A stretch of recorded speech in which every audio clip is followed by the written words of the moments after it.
Vivimos en una época ruidosa. El ruido no viene solo de fuera, sino también de dentro.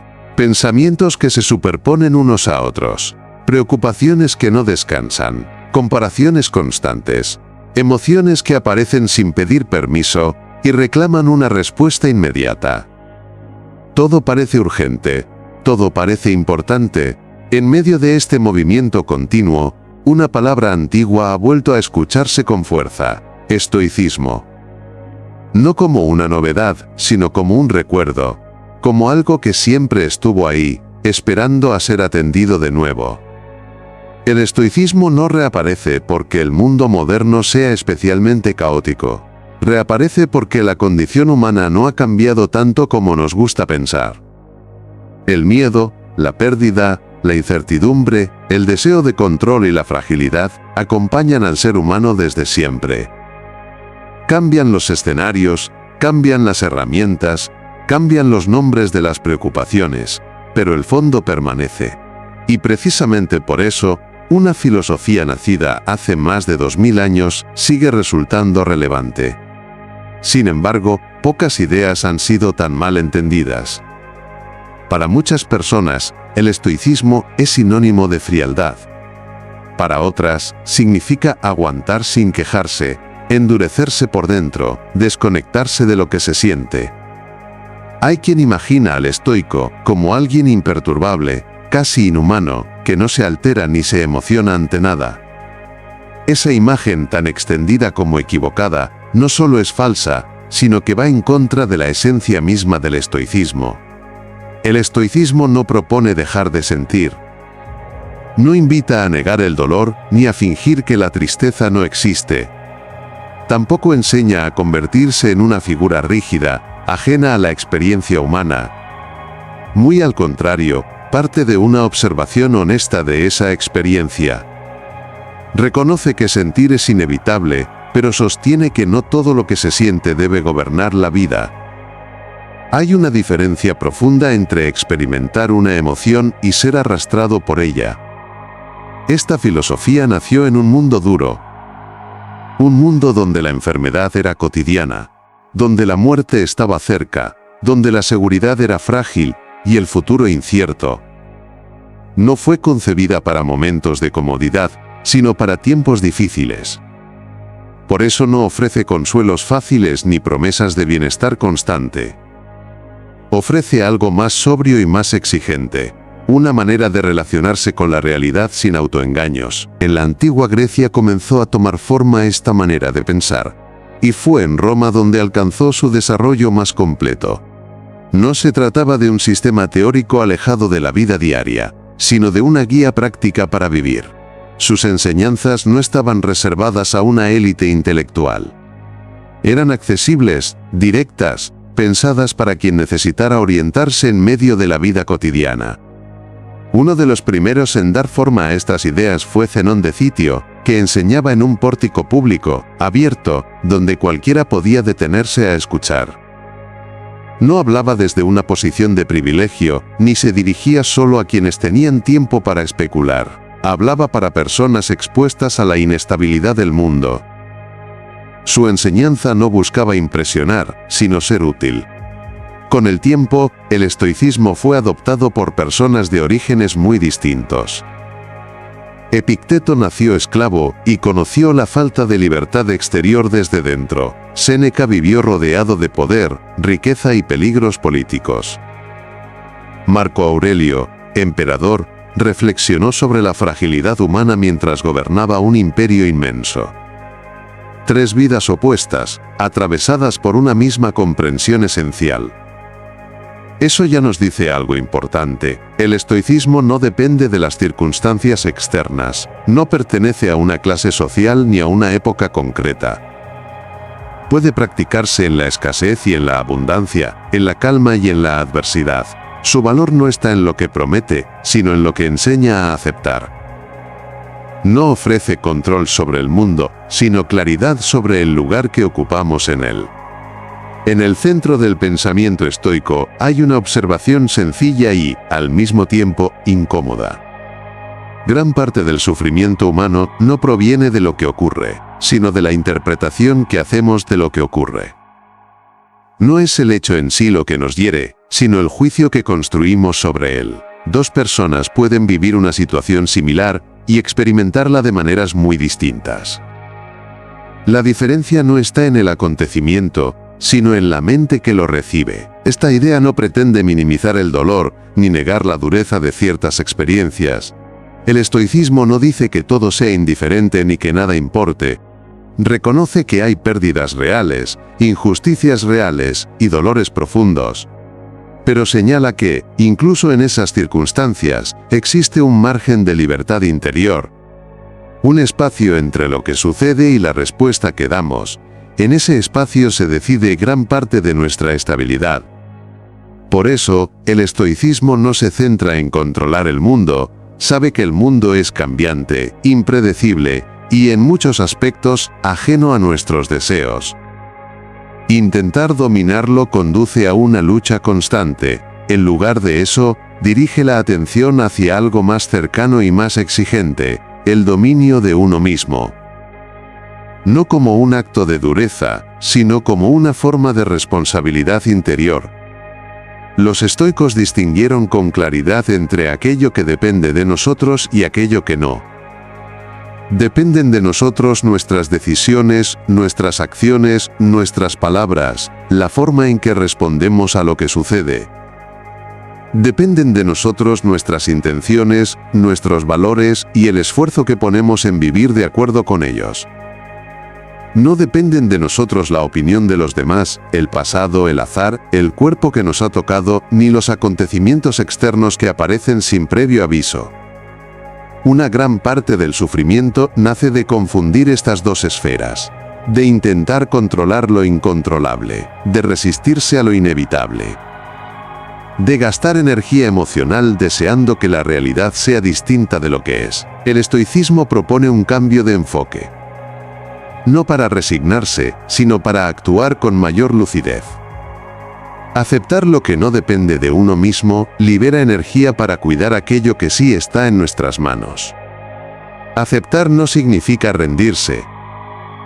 No implica pasividad ni indiferencia, significa ver con claridad la situación y responder desde un lugar más estable. El estoico no se limita a observar la vida desde la distancia, participa en ella, se compromete, actúa y se esfuerza. Pero lo hace sin exigirle al resultado final una garantía que nunca estuvo bajo su control. Aquí aparece otro de los grandes malentendidos. Se piensa que el estoicismo consiste en aguantarlo todo en silencio, en soportar cualquier cosa sin reaccionar. En realidad el estoicismo no enseña a soportar sin pensar, sino a comprender antes de reaccionar. No busque endurecer a la persona, sino evitar que se rompa por dentro al luchar contra aquello que no puede cambiar. Este primer acercamiento al estoicismo no pretende cerrar el tema, sino abrirlo con calma. No se trata de adoptar una etiqueta ni de memorizar ideas, sino de empezar a mirar la propia experiencia con otros ojos. De preguntarse cuántas de nuestras tensiones provienen de los hechos, y cuántas provienen de la interpretación que hacemos de ellos. De reconocer que incluso cuando muchas cosas escapan a nuestro control, todavía queda algo esencial que sí podemos trabajar. Ahí es donde comienza el camino estoico, no en la ausencia de problemas, sino en la relación que establecemos con ellos. No en la promesa de una vida fácil, sino en el aprendizaje de una mente más clara y más firme. Lo que sigue a partir de aquí, profundiza en esa relación entre mente, juicio y sufrimiento, y en cómo el estoicismo propone entrenar esa parte interna que, aun en medio del ruido, puede aprender a mantenerse en equilibrio. Cuando se profundiza en el estoicismo, aparece con claridad una idea que atraviesa toda la filosofía. La mente humana no sufre principalmente por lo que sucede, sino por la forma en que se relaciona con lo que sucede. Esta afirmación no es un consuelo superficial, ni una negación del dolor real. Es una observación nacida de la experiencia repetida de generaciones que vivieron pérdidas, fracasos, enfermedades y muerte, y que descubrieron que, aun en esas circunstancias, El modo de interpretar la realidad podía aliviar o intensificar el sufrimiento. La mente tiende a reaccionar de forma automática. Algo ocurre, y casi al mismo tiempo, surge una valoración. No solemos percibir ese paso intermedio. Creemos que la emoción es una respuesta directa al hecho, cuando en realidad está mediada por un juicio. Ese juicio puede ser rápido, casi imperceptible, pero es decisivo. Si interpretamos lo ocurrido como una amenaza absoluta, la emoción será intensa y desbordante. Si lo interpretamos como algo difícil pero manejable, la emoción será distinta. El estoicismo se apoya en esta diferencia. Por eso, una de las tareas centrales del estoicismo es aprender a observar los propios juicios. No para eliminarlos, sino para reconocerlos como lo que son: interpretaciones. La mente suele presentar sus conclusiones como verdades indiscutibles. Dice, esto es terrible, esto es insoportable, esto no debería haber pasado. El estoicismo invita a introducir una pausa entre esa afirmación interna y la reacción. No para negar la dificultad, sino para evitar que la mente amplifique el daño. En esa pausa se abre un espacio de libertad, un espacio pequeño, pero real. El estoico no se pregunta cómo dejar de sentir, sino cómo no quedar atrapado en una cadena automática de pensamiento y reacción. Porque una emoción no solo se siente, también empuja a actuar. La rabia empuja a atacar, el miedo a huir, la tristeza a retirarse. Cuando esas emociones gobiernan sin filtro, la persona pierde capacidad de elección. El entrenamiento estoico busca recuperar esa capacidad. Este entrenamiento no es intelectual en el sentido académico, no consiste en saber definiciones, ni en repetir conceptos, consiste en un ejercicio constante de atención. Atención a lo que ocurre fuera, pero sobre todo a lo que ocurre dentro. El estoico observa cómo la mente exagera, anticipa, dramatiza. Observa cómo transforma un contratiempo en una catástrofe y un error en una condena definitiva. Al ver ese mecanismo con claridad, la mente empieza a perder parte de su poder. Una de las fuentes más frecuentes de sufrimiento es la anticipación. La mente vive adelantada al presente. Imagina escenarios futuros y los vive emocionalmente como si ya estuvieran ocurriendo. Se teme lo que podría pasar, lo que quizá suceda, lo que tal vez llegue mañana o dentro de un año. Muchas veces esos escenarios nunca se materializan, pero el desgaste emocional ya ha tenido lugar. El estoicismo propone volver una y otra vez al momento actual, no como una consigna vacía, sino como un acto de realismo. El presente es el único lugar donde algo puede hacerse. Esto no significa ignorar el futuro ni vivir sin previsión. Los estoicos valoraban la prudencia y la preparación, pero distinguían con claridad entre prepararse y angustiarse. Algo similar ocurre con el pasado. La mente regresa una y otra vez a lo que ya ocurrió. A errores, decisiones equivocadas, palabras que no debieron decirse, oportunidades perdidas. En ese regreso constante, la persona revive el dolor sin poder cambiar nada. El estoicismo no propone olvidar el pasado, sino aprender y soltar. Este modo de pensar exige una aceptación profunda de los límites humanos. No todo puede corregirse. No todo puede repararse. No todo puede entenderse por completo. La mente que se niega a aceptar esos límites vive en una tensión constante. El estoicismo enseña a reconocerlo sin resignación, como parte de la condición humana. La relación con las emociones es central en este proceso. El estoicismo no considera las emociones como enemigas, pero tampoco las idealiza. Las ve como fenómenos naturales que informan, pero que no siempre orientan bien la acción. Una emoción puede señalar que algo importa, pero no necesariamente indica cómo actuar. Este trabajo interior no elimina la emoción, pero la vuelve más manejable. La tristeza puede aparecer, pero no se convierte automáticamente en desesperación. El miedo puede surgir, pero no paraliza por completo.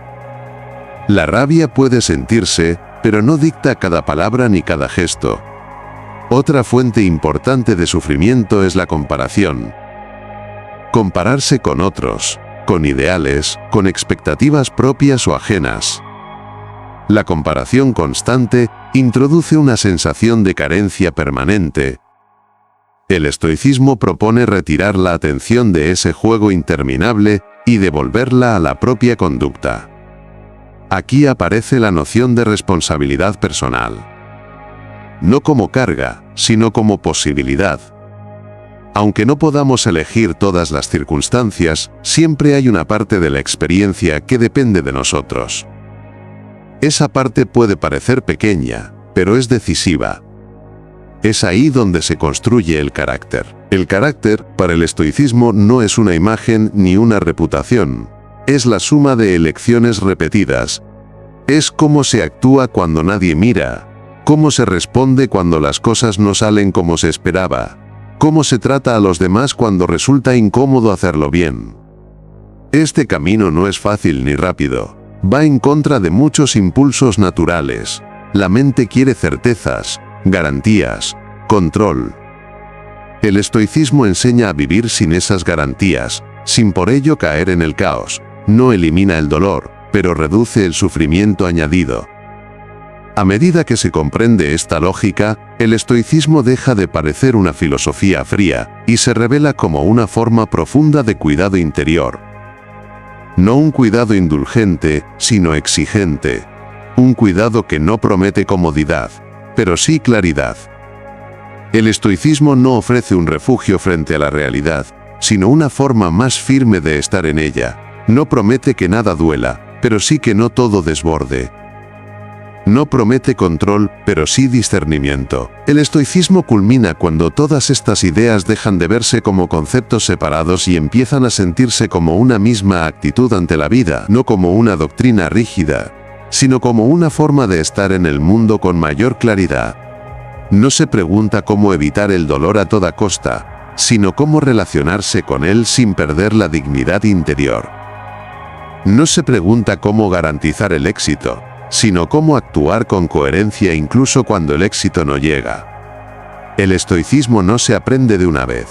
Se practica. Se ajusta. Se vuelve a intentar. Y en ese intento constante, va modelando una forma más consciente y más sobria de estar en el mundo. Gracias por haber escuchado hasta el final. Si este contenido te ayuda a pensar con más claridad y a vivir con más calma, puedes suscribirte. Seguiremos explorando estas ideas, sin ruido y sin prisa.